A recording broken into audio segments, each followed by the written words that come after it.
let's just dive into this, because what happened this Wednesday, honestly, it feels like watching a rocket attempt a soft landing on a bar stool in a Holiday Inn banquet room and then blame gravity fraud when it collapses.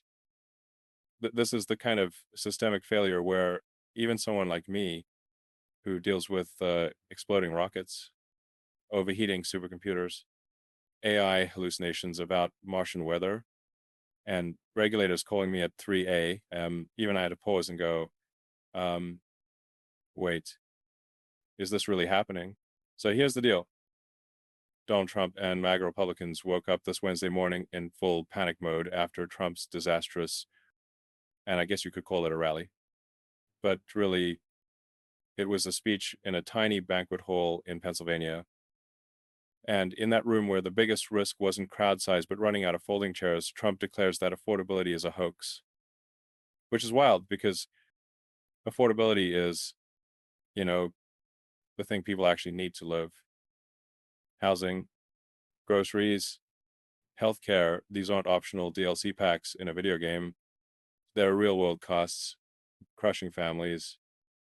And right after that mini disaster, MAGA Republicans were scrambling early this morning, holding a secret meeting in Congress with their senators and House members. What were they doing? Trying again to come up with the healthcare plan they have promised since Trump's first term. Now, while MAGA Republicans are scrambling behind closed doors, what is Trump doing this morning? Attacking Mexico again. Yeah, this is the playbook. Attack Mexico, attack migrants, attack the trans community, find an enemy every morning and scream at it online. Trump posts, Mexico must take care of its water and sewage problem immediately. It is a true threat to the people of Texas, California, and the United States of America. But here's the wild part. Mexico's president, she was literally in the United States just last week. She was available. You could have done diplomacy.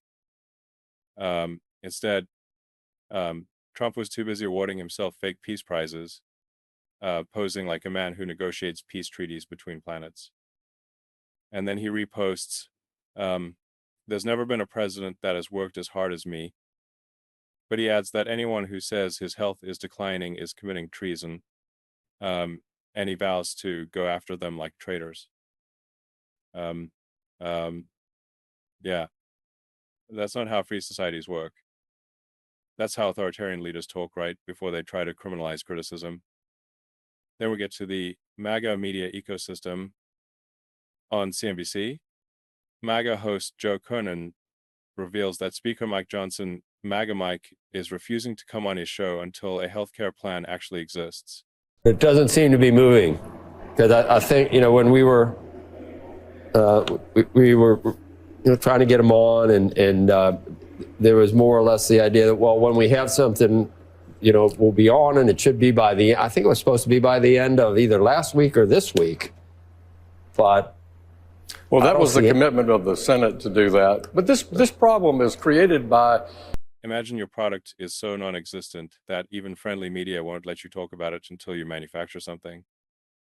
This is like if Tesla announced the Cybertruck in 2019 but refused to show a prototype until 2025. Oh, wait. No, we delivered. They didn't. Instead of facing basic questions, Mike Johnson holds a bizarre early morning press conference. That the Biden administration and their Democrat enablers in Congress, we cannot forget, wrecked the U.S. economy. That's what happened. And we had to take it over in January. This is why Democrats' newfound claims about affordability are just patently absurd. Okay, here are the facts, and you know this. Many of you don't write about it, but these are the facts, and they're undisputed.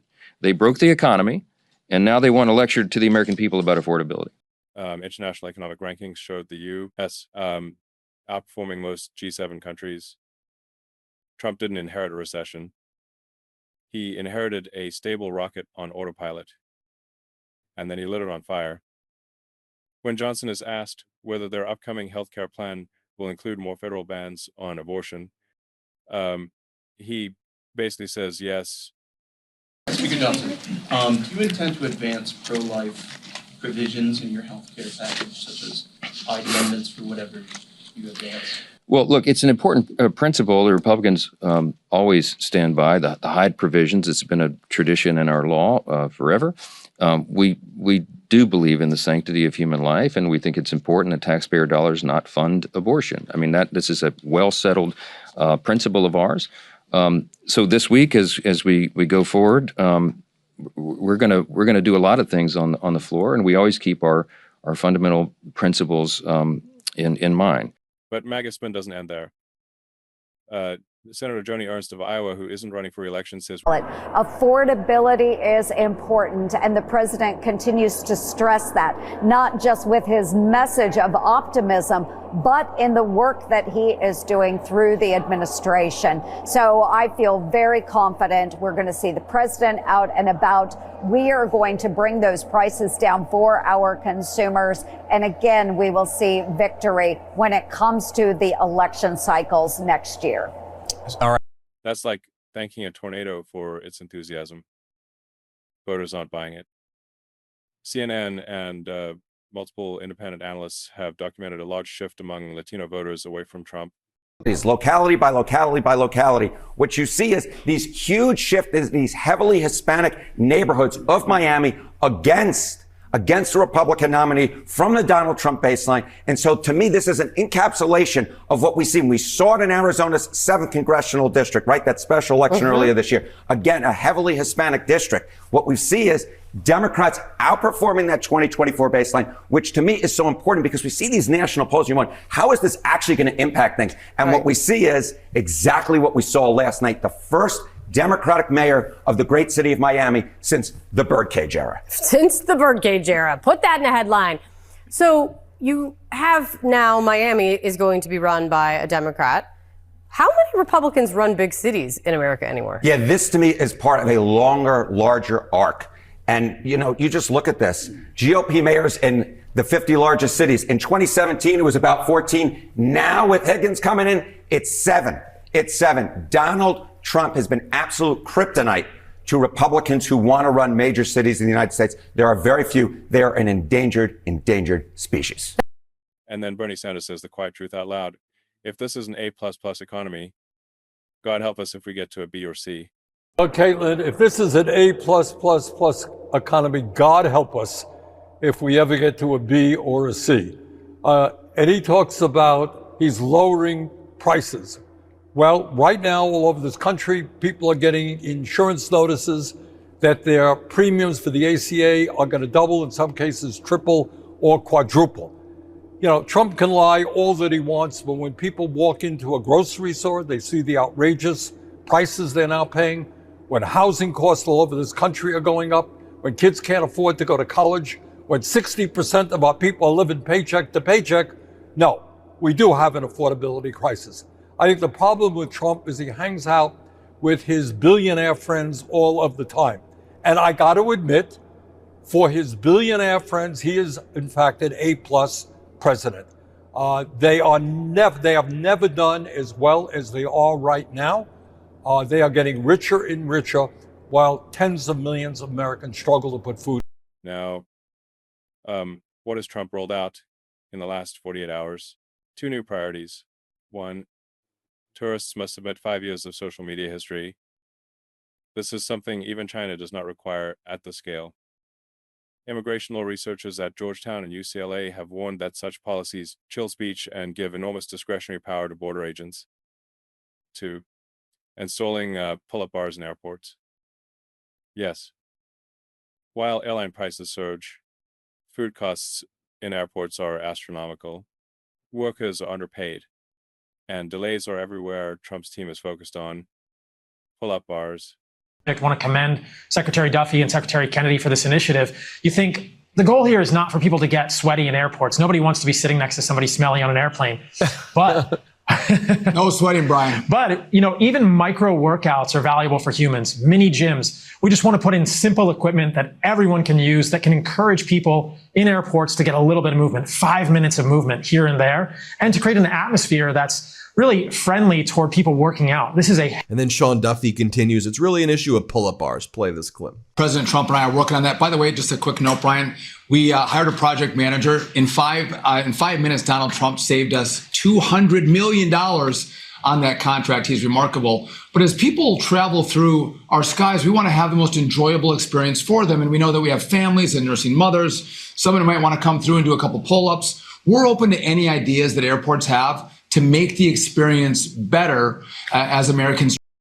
Billion-dollar gym installations, like a national fitness cosplay project. It's governed by gimmick. And then we reach the housing crisis. HUD Secretary Scott Turner goes on TV and says immigrants are to blame for rising housing prices. But when you have over 12 million people coming over our borders unchecked, unvetted, this is straining our housing market from a supply standpoint, from an affordability standpoint. HUD just put out a report and found that between 2021 and 2024, the foreign-born population in our country in just 3 short years is 6 million people, which is the most in that period of time in American history. And so we cannot forego the thought that because of illegal immigration, because of people coming to our country, prices have risen, supply has been squeezed, but we're working very hard at HUD, along with the president and the leaders in the administration, to bring down the cost and raise the supply when they're doing it through interagencies. But we need the Fed to cut rates. We need to continue to deport illegals that are taking houses from the American people. So we're very intentional and focused about it at HUD and across the administration. Yeah.